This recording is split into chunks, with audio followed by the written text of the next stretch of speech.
To Aleena's Story Nights. Tonight we shall find out what happened in the tale of an unsung hero. From a long, harsh day, he came upon a crowd of people gathered over something. They seemed shocked and horrified. He made his way through the crowd and came upon the sight that had shocked everyone. Covered in maggots, crying, was a newborn infant. It was lying on top of the lid of a gutter. The baby's mother or parents, whoever had thrown it there, could not have been a more cruel person. Though the people in the crowd were feeling sorry for the child, no one was willing to pick it up because it was covered in maggots. But this man, the moment he saw the child, he did not waste a second. He rushed to the baby and wrapped her in his clothing and took her to a hospital. At the hospital, the child was treated and she recovered. But question remained, where would this child go now? To an orphanage?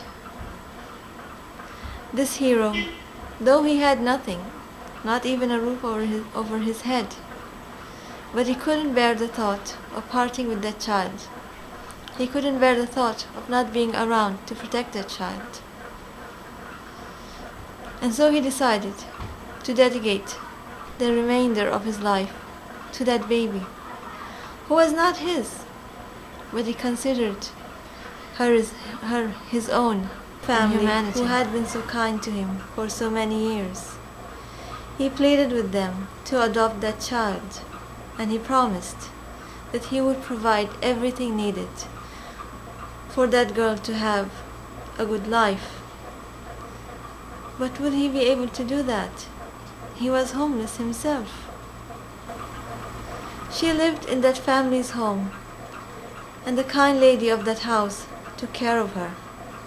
But the money provided for her upbringing, for her clothes, for her education, it was provided by that man. The first sacrifice he made was the money he had been saving so that he may someday have a home again.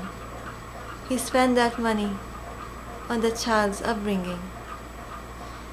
And whatever money he made after that, it was spent on her. He deprived himself of even the smallest comforts that he had. He would spend the whole year in 2 sets of outfits. He would wear one and wash one. Even when he wanted to go somewhere, he wouldn't take the cab or the bus to save that money for that little girl. And so on, the years went by. The family helped a little bit, but he was the main provider. The child grew up. She had everything that was needed for a good upbringing. His dream was to put her in college, and he accomplished that dream. When asked, he said that his life was lived through her. When she smiled, he felt happiness in his heart. When she was happy, life was perfect for him. He continued to live on his mattress, but that was not what mattered to him. His little girl was having a good life.